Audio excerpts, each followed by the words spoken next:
Hey guys, it's DashZack back with another review, this time of the Incot 029. For the longest time, I've told you that the IPI Float or the Attack Shark R5 Ultra are the best ULX clones, the absolute best you can do on a budget to get that feel of a final mouse without breaking the bank. Incot's here to try to change that narrative, so without further ado, did they really pull it off and make the best final mouse clone to date? Let's find out.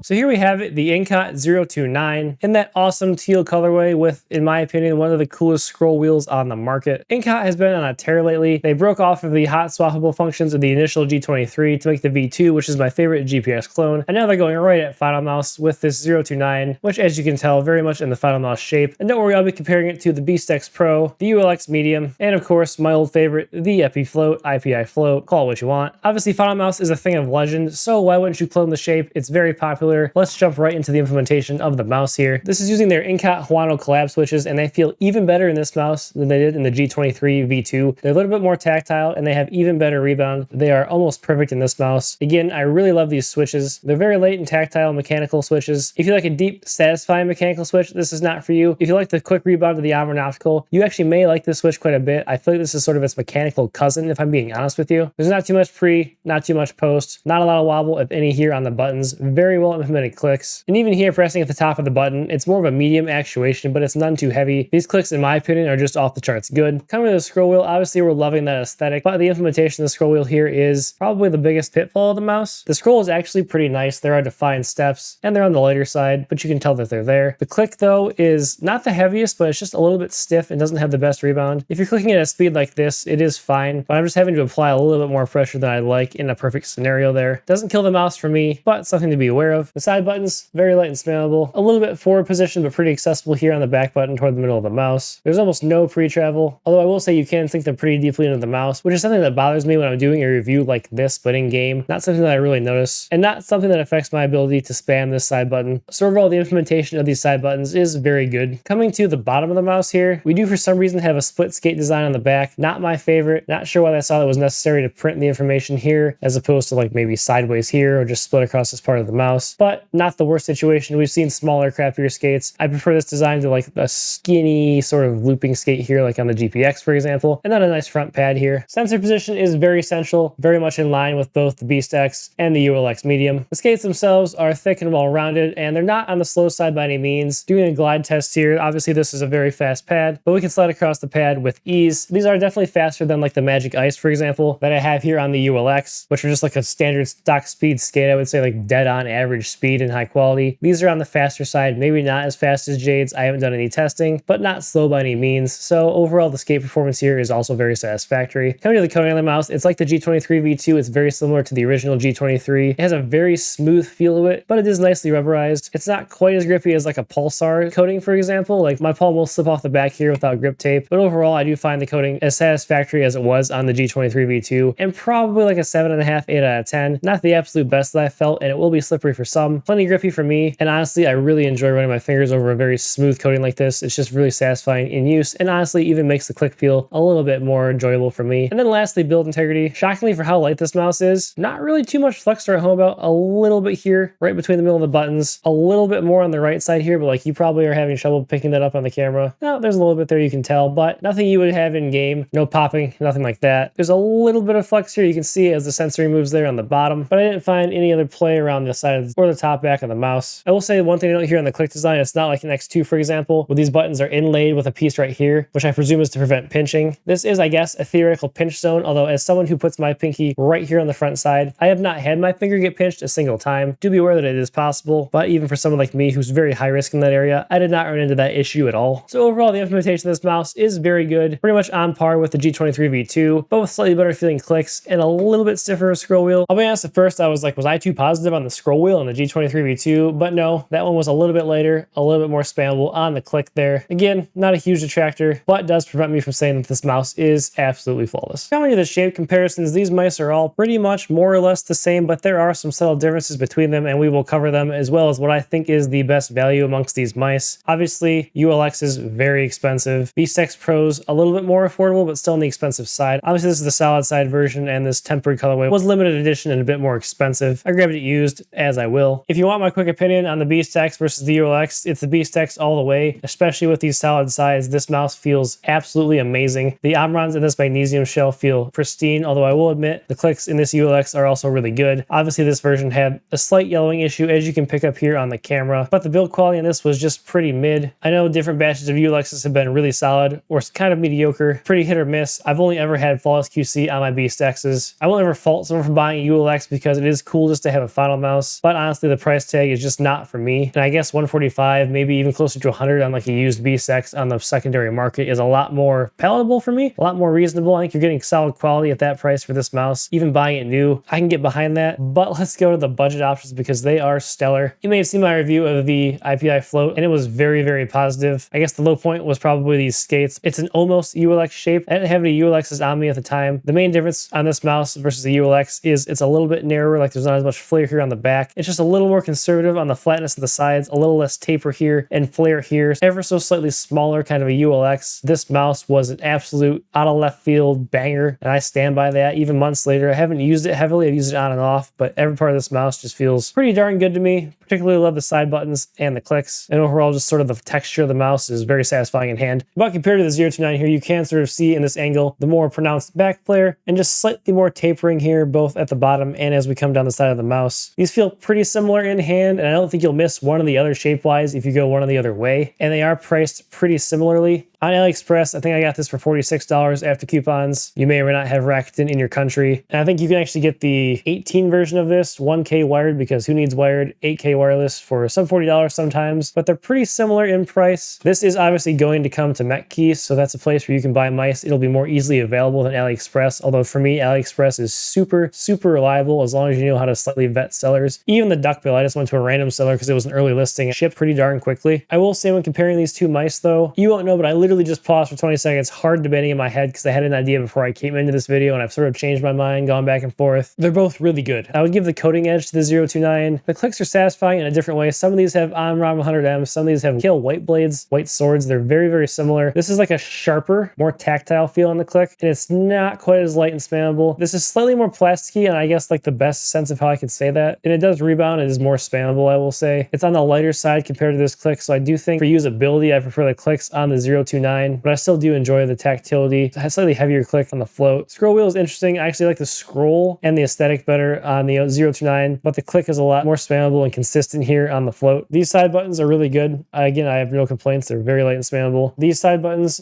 also very light and spammable. And I guess I'll give the edge to these. They're both really, really good. And honestly, you'll be happy either way. This like ridge here just feels really satisfying. It's really easy to get a hold of. Not that I feel like people are having a lot of issues accessing side buttons unless it's a grip problem. And then as you can see, placement of these side buttons pretty similar. Skates, not even a competition. 029 wins, hand down. Build quality, honestly, there's less flex on the float. It's not a problem on the 029, but the float is sturdier. They're both very light mice. I think they're within about 3 grams of each other. So that's not something I would really give strong consideration when picking between the two. I still really love the idea of this mouse. I love how it came out of nowhere. I love the cost, but if I had to pick a mouse to use long term, I think I'm going a 029 here. And really it's mostly just due to how spammable and easy to use the clicks are. And in a stock skate situation, these are just much, much more usable. Although realistically with the skate design, you're pretty much restricted to dots on both of these unless you get a specific aftermarket skate. So you can't really go wrong with these. If you're on any sort of a budget, 1,000,000,000% pick these up over the premium other options here. Again, I'll go Beast X over ULX almost all day long unless you just really want a final mouse. But any amount of budget constraints,